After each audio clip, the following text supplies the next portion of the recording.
Welcome, ladies and gentlemen, to the Utah Story Show. Today on the program, the end of the world and our February fun guide. We're going to be talking about, so every year we do this February fun guide. We kind of do it like tongue-in-cheek because February is not generally the most fun month, and we want to share with you fun things to do in Utah.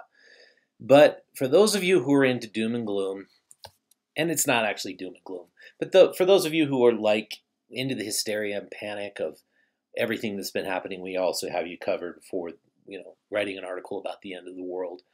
That's what we're going to be getting into. I'm going to be talking about the devaluation of our currency through inflation. I'm going to be talking about the decentralization of the financial markets and what that means for you.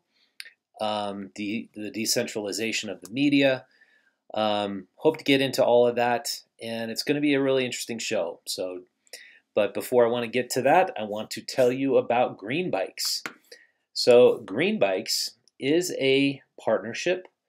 It's a non-profit bike share that connects employment and residential centers to transit stops and popular entertainment destinations. Green Bikes seeks to improve community health, air quality, and increase the use of existing transit infrastructure. Green Bike is a local non-profit, public-private partnership between Salt Lake City, the Utah Transit Authority, Select Health, and other private sponsors. To date, Green Bikers have removed 5.8 million vehicle miles from local roads, prevented more than 5 million pounds of CO2 from entering our air, all while burning 76 million calories in the process. That's 267,000 slices of pizza. To learn more about Green Bike and find out how you can take as many rides as you want for a year for less than 20 cents a day, follow Green Bike on social media at SLC Bike Share or visit greenbikeslc.org. You want to lose weight, you want to burn calories, get on a bike. It's a great time to do it.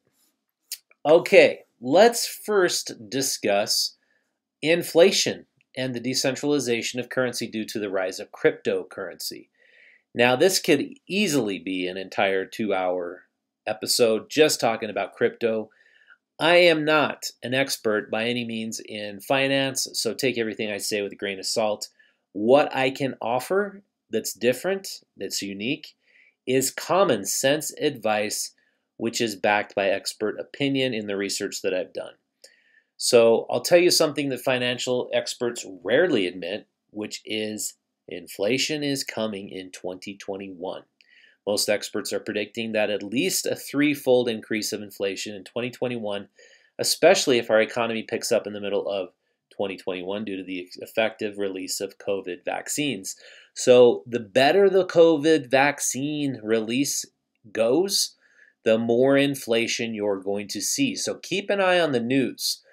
There's 3 different scenarios where it could be released as early as May. We could have full release, or June or July, or late, fall.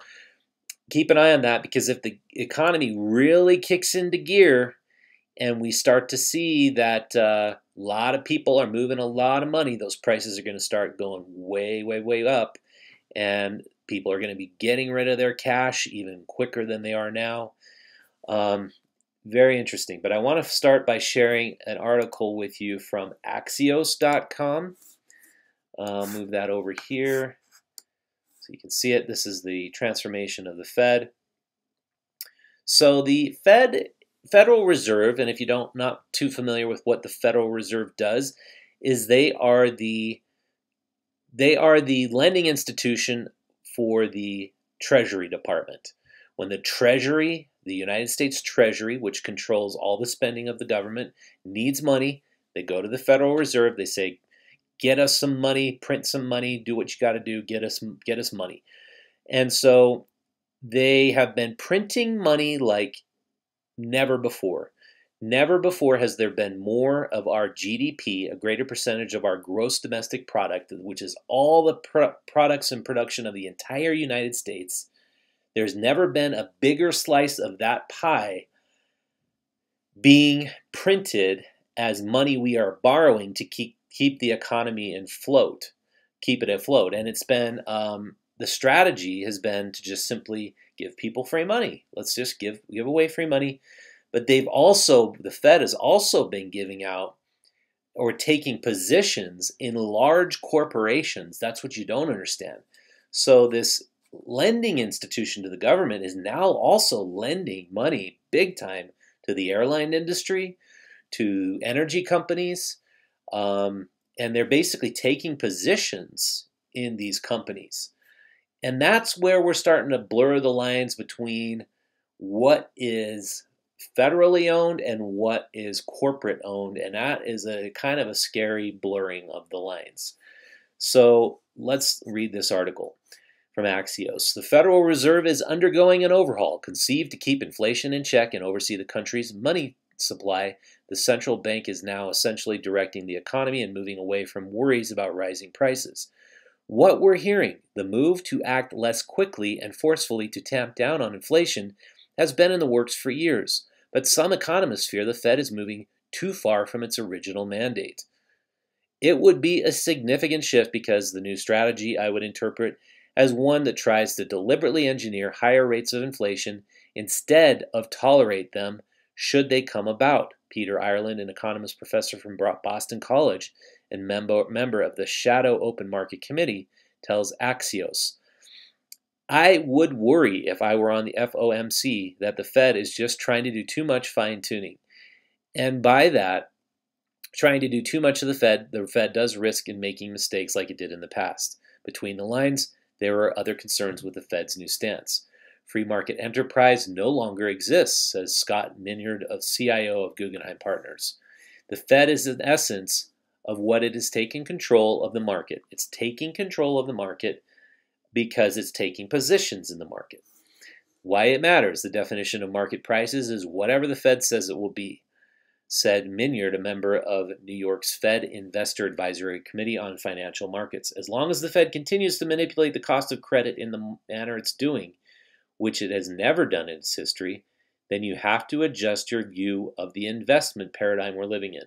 The big picture, keeping a lid on inflation historically has been the primary objective of the Fed.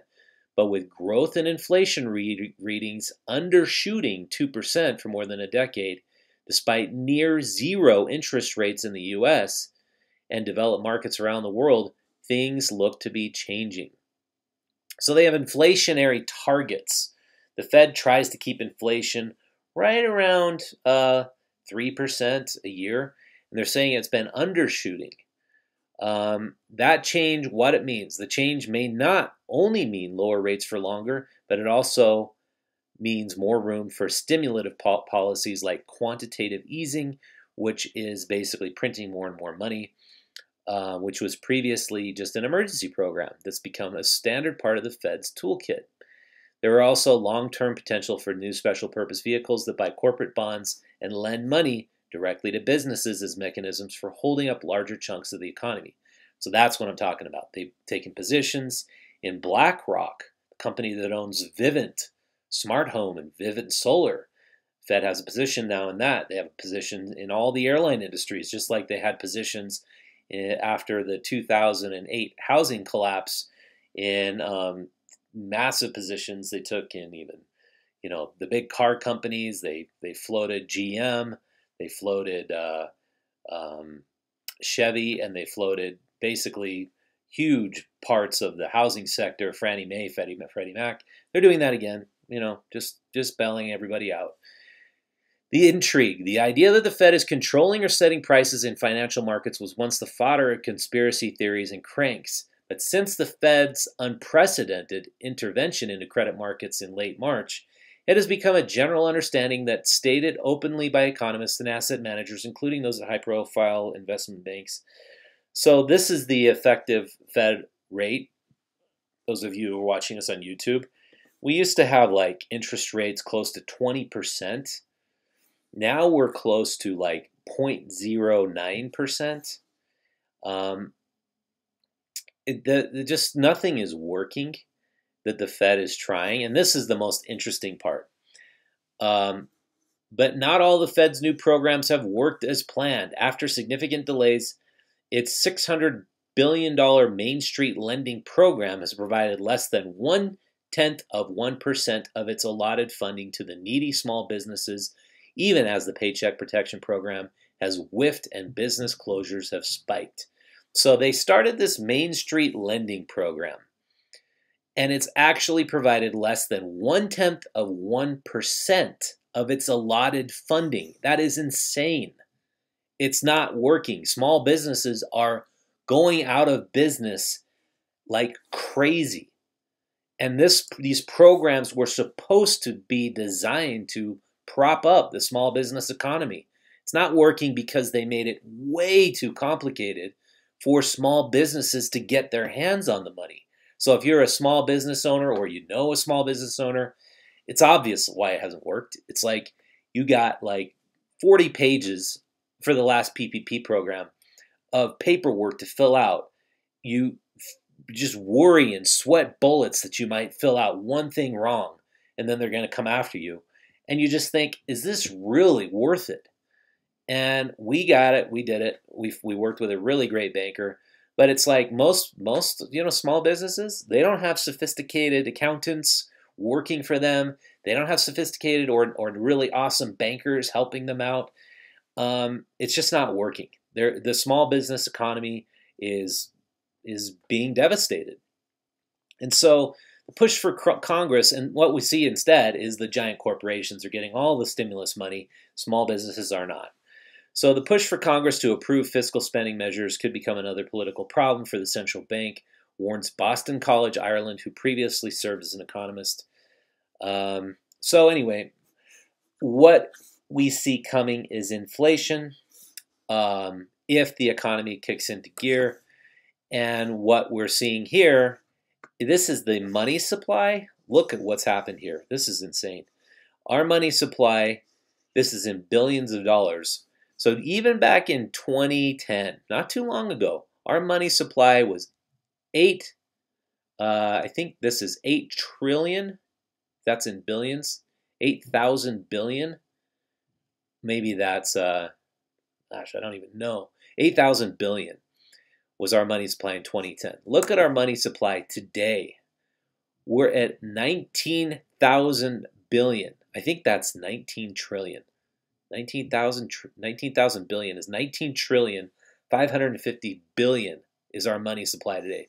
So our money supply has more than doubled in 10 years. So it went from 8 to 20 in 10 years. When you print more and more and more money, the value of that money is going to shrink and shrink and shrink. It's a very simple way to look at it is, say you are Banksy and you print only 10 original masterpieces of an incredible work you've done. And those 10 pieces are worth $1 million each. What do you think is going to happen to those 10 prints if Banksy's like, you know what, I'm going to print another 100? Those original 10 aren't going to be worth $1 million each. The value is going to probably cut in half, if not more. They're doing the same thing with our money supply. We're just printing money like crazy. We're going to reach $20 trillion as our money supply in just the next couple of months. So I want to tell you more about the buy anything market. Before I get to that, I want to tell you, go out and stock up your freezer with Canyon Meadows grass-fed beef. I've talked about them a lot on this podcast before. The main thing is just let them know we sent you there. If you want to support this program, if you want to support our content, that's all I'm really asking you to do. Go buy steaks, ribeyes, T-bones, ground beef, chuck roast. We smoked 3 chuck roasts for our Super Bowl party, and it's just like fall off the bone, beautiful, tender, delicious meat. Everybody loved it. It's just the best meat you can buy. Go to cmrbeef.com. It's good for the earth, it's good for the environment, and it tastes delicious. And let them know we sent you so that we get credit for this app. Okay, so the buy anything market. So what's happening right now is that people are getting their stimulus checks, and they're putting their stimulus checks where? Not into like new cars, new TVs, not into new bikes, not into new money. You know what they're doing? They're putting it into the market. And we started to see that with what happened recently with how these stocks that should not be doing super well are just taking off with crazy valuations. I mean, the most obvious example, the biggest story was GameStop, a brick and mortar game company where you buy video games, just goes through the roof with a massive valuation because these people on Reddit decided that would be cute and be fun for them to game the system and put all these hedge fund companies essentially causing them to lose billions of dollars. And people are flooding their money into the market. Why? Because money is losing value because of what you're seeing here. Money is being printed like crazy. Money is losing value. Why not put it in the market and see if you can actually earn some money on your money rather than lose money on your money? So cash is going out of style. People don't want to keep piles of cash in the bank, so they're buying up things like stocks, bonds, crypto, real estate, gold. And I really think I'm not giving official financial advice. Don't take me as a financial advisor. I'm not one, but I think it's a good idea. I think if you see what's happening and how we are just printing money like it's like absolutely crazy, you should keep your money in cash. So the buy anything market is, I'm going to share another story with Axios with you. Just what's happening with the NASDAQ. The NASDAQ is one slice of the buy anything market. It closed above 11,000 for the first time. This story is from August 7th. I believe it's actually close to 30,000 now. Or 15,000. But it's gained 10%. Why this matters? Big tech stocks have been surging. People love to put money into the big techs. 10-year treasury yields have declined. They keep going down.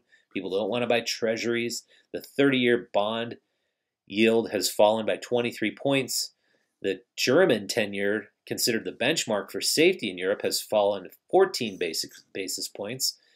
Precious metals like gold and silver have boomed, while gold rising to a fifth straight record high on Thursday, well above 2,000. Now, this is old. This is like, I think gold is like 2,800 an ounce now.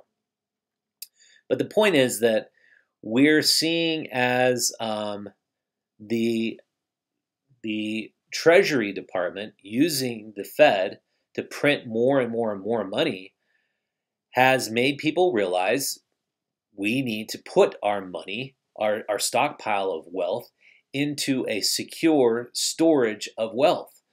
And so people are buying whatever they possibly can. And so a lot of people have opened up E-Trade accounts, TD Ameritrade, Robinhood. We know what's happened with Robinhood. They decided they're going to prevent people from buying more GameStop. So many people were buying it, they decided we're not going to let people buy that unless you're a major financial institution. And Robinhood ends up being a very ironic name because they're basically prove they're working for the rich to steal from the poor, not vice versa. And Wall Street corporations are now way overheated, especially NASDAQ. I just cannot see that. So I love Tesla, for example. I love the company. I love their products. I love what they're doing. But Tesla has just gone absolutely insane.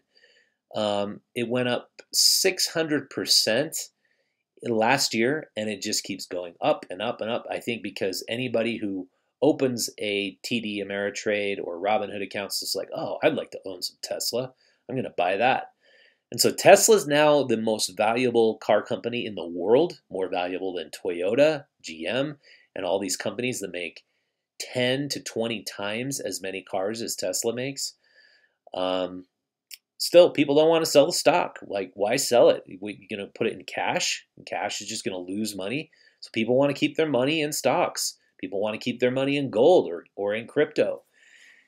And it's like crypto, I don't know anything about crypto other than what I read. And I want to share with you why I think actually Bitcoin could be a decent store of value. And I would not have said this a year ago. I just didn't believe in it. It's just like, where is the value? Where's the backing for this to have value? It's like people are crypto miners and they supposedly store the blockchain on these servers, and that's where it has value, that it's repeatedly stored on thousands of servers all over the world. But I honestly cannot say I can totally wrap my head around it. But I want to share with you something I read from the Bitcoin Journal. It's 7 benefits of decentralized currency. So what's really happening is we're witnessing fiat currency, which is the idea that governments could essentially just print currency. We believe that currency has value. We trust in it. We believe that it's going to maintain its store of value. That has been one of the major mechanisms by which federal countries maintain their power. It's obvious that they print money and they have power to print money, and we believe in their money, as millions of people all over the world believe in the value of the dollar. That is a way they maintain their power. We're now looking at the decentralization of currency. There's no need for us to even have dollars eventually if Bitcoin is a tradable asset where we can maintain Bitcoin wallets and we don't need bank accounts, and we just maintain our own stores of wealth the way we can store them digitally. So I want to read the beginning of this article for you.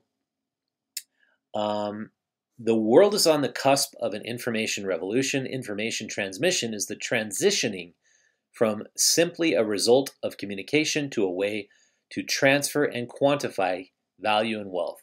Gone are the days when money was the exclusive domain of the banks. Anyone that has a working understanding of the science involved can now be his own bank with full fiduciary control of his own wealth. Now, what that means is you can lend money to yourself. And that sounds very convoluted and confusing, but say you have 10 Bitcoin. Those Bitcoin are each worth $40,000. You want to now use that Bitcoin to buy a car. You could just simply say, okay, Bitcoin wallet, PayPal, how can I transition or transfer this wealth into dollars? And then if you don't want to necessarily spend those dollars, use a third party to hold your Bitcoin and know that you will eventually pay back the money to yourself in a loan that you're giving to yourself to pay for your car. Now that's extremely convoluted, but it's basically taking out the necessity for banks. Why do you need a bank if you can lend yourself or lend somebody else your own store of wealth? So this is called peer-to-peer money. It's a bank-free method that they use to transfer wealth or ownership of any other commodity without the need of a third party. This methodology is not only promises to reinvent the popular notion of money, but also to revolutionize how information is gathered, stored in voting systems, public registers, libraries, and other database systems. So we could have prevented all voting irregularities by putting it in, locking it up in blockchain. That was talked about. It wasn't done. And it's kind of sad it wasn't done, because you could seriously, absolutely keep track of everybody and every vote on every system through blockchain. It's a difficult thing to wrap your head around, though.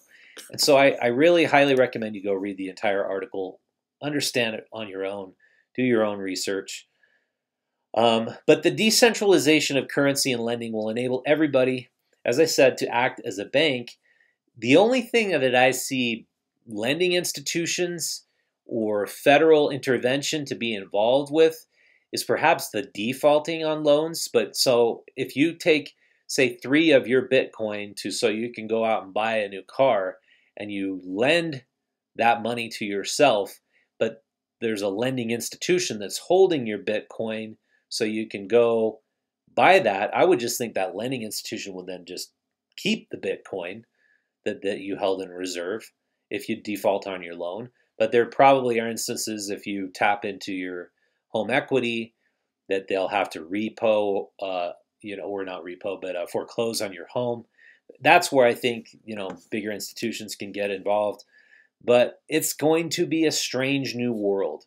And I think it's a great idea. I think it's a great thing because the banking cartel controls so much of our economy and the markets that you never can begin to understand unless you are really on the inside. And I think the way our markets are manipulated by hedge funds has been starting to slowly be exposed through this GameStop story.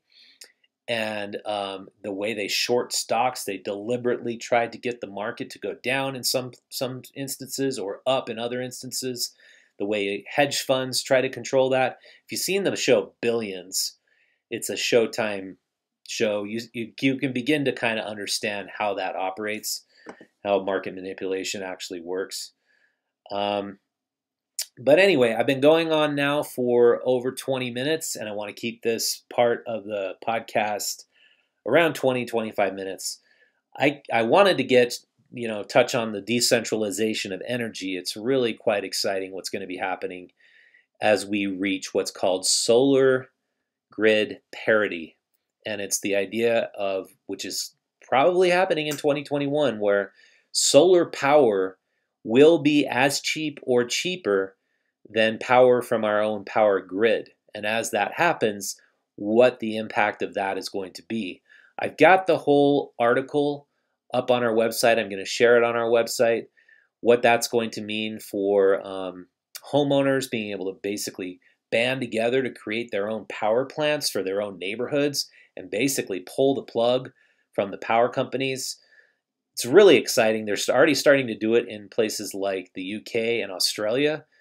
And what it's actually going to mean for the decentralization of the energy company and the energy business.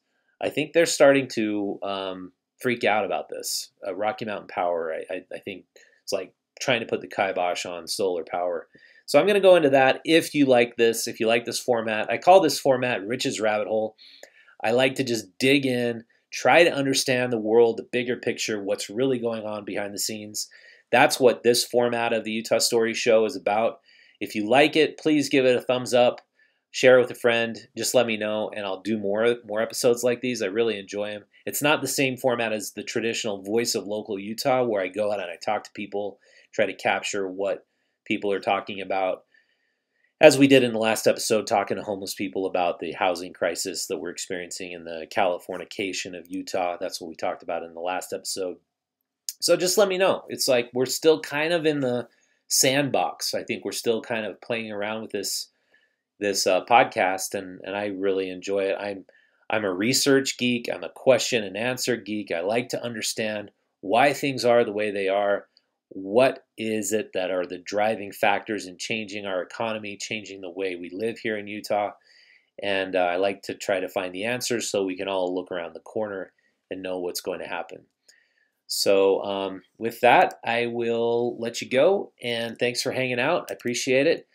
And visit utahstories.com, subscribe to our digital newsletter, and we will send you one single digital email every week letting you know about our new content, all our new stories, our new investigations.